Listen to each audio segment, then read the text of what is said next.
Welcome to Daily Overdose. If you don't have self-confidence, here's what you have. You have a really bad reputation with yourself. You have built a habit of not keeping the promises you make to yourself. We've all heard this before. You need to believe and know that you're one decision, one relationship, one meeting, one book, one thought, one something away from a completely different life. Here's how I built what I would call almost superhuman confidence in spite of my insecurity. Think about that. Superhuman confidence in spite of my insecurity. It's an effort play. If you don't have self-confidence, you've never kept the promises you make to yourself. Check that box. If you have self-confidence, you've started to keep the promises you make to yourself.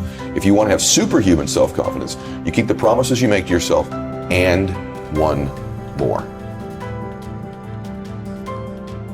So if I'm going to get up and I'm going to work out, I'm going to do 10 reps in the gym, I do one more. Wow. If I'm going to do 45 minutes on the treadmill, I do one more. If I want to make 10 contacts in a day, I do that and one more. If I'm going to tell my daughter I love her every day, I'm going to do that and one more. Wow. Because in life, we don't get our goals, we get our standards long term. And so if your standard is one more, what starts to happen is you go, I'm willing to do things other people aren't willing to do. And I combine that I have great faith, great associations, and I intend to help people. This is a formula to build wonderful self-confidence and never lack humility when you have it. Never link your confidence to your ability. If it's predicated on your abilities or your achievements, you're always going to be chasing it. But if you link your confidence to your intentions, man, you have beautiful intentions. And that is something I knew about me. I know I have a good heart.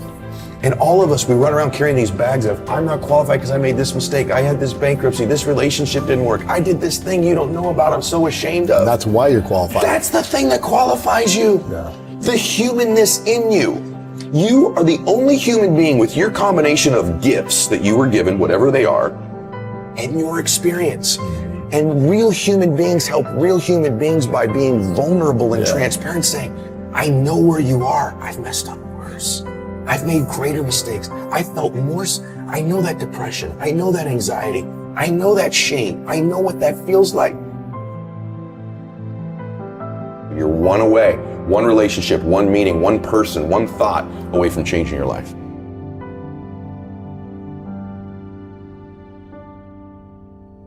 So how do we let go of the past? Well, we have to create a compelling future.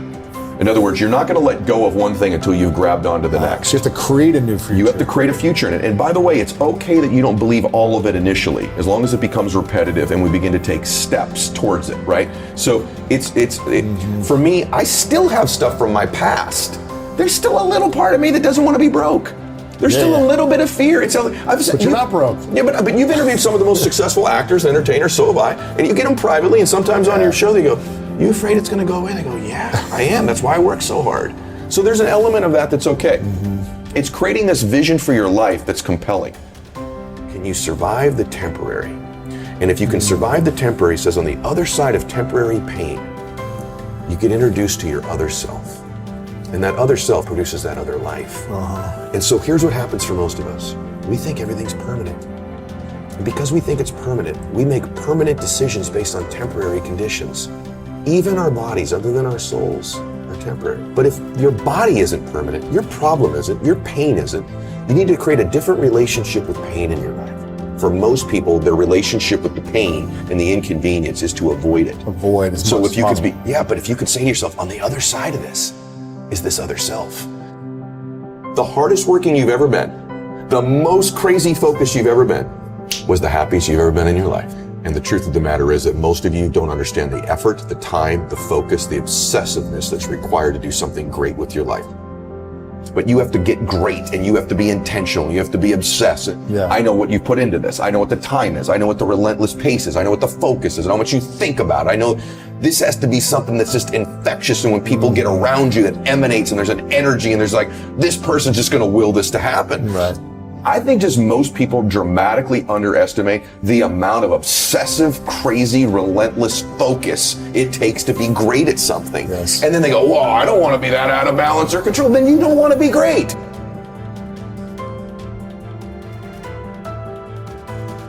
My default personality is insecure. Even today? Even today. Come on. Very much. Really? Very much. How is that default? You wake up and you say, I'm a nobody, or what? What's the I story? lack this. I'm fooling everybody. Really? If they really knew, I've always tried to disqualify myself. I was bullied as a kid. My dad was an alcoholic. I wasn't a real big guy. I disqualify myself because, the truth is that maybe for a while, everything that I got that was love when I was a child only came when I achieved something. I wasn't good in school. The only thing I was good at was sports. So my default is tons of insecurity. I love to beat myself up with mistakes I've made. I did this, I did that, I should have done this, I didn't do that. And I've always thought these mistakes, these weaknesses of mine, disqualify me from being happy or helping people. The confidence part is the thing I'm always going to have to work on. Even today, even with all the success and the massive show and the big businesses and all the homes and everything that people see. Yeah. What else do you need though to feel more confident? I don't need other things. It's an internal game. The stuff is really fleeting and temporary. So it's not stuff. What needs to happen for me is that I'm most confident when I'm living in my intention, which is to serve. Like, that's a beautiful expression of a man. A real man is capable of real love. Yeah. That's a sign of real strength. And what we do is we gravitate towards the familiar emotions in our life, even if they're not ones that serve us. And I don't think there's negative or positive emotions. I say this in the book. There just are. Yes. Fear isn't negative.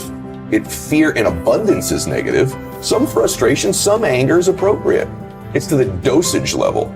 And we get these 4 or 5 of them. For me, some chaos is okay. It's fun. It's exciting. It's exhilarating, right?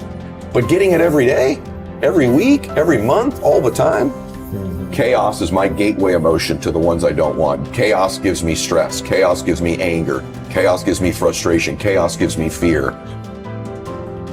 I used to think, well, that's a superpower though, because I've created all these external. Look what I made. Look what I did. Yeah. And I'm doing it because of that. The truth is I did it in spite of it. You did. And there's a lot of things in our lives that we have linked to our formula, our recipe of success that we hold on to, that you've done in spite of those things, not because of those things.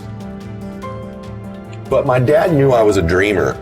And my dad would always say, I was one decision away from changing my life the whole time. One choice. And he'd say, Eddie, you're not as far away from these dreams as you think you are. And I'd say, really, Dad? And he'd go, no, you're actually a lot closer than you think. But because you think it's so far away, you behave in accordance with that belief system, and it always keeps it that far away from you. If the things most important to you are your worries, fears, anxieties, problems, bills, you will continue to have people, places, and things revealed to you that confirm it. My definition of greatness is that you create a life that matches your vision for your life, and that's greatness, no matter what that looks like for you.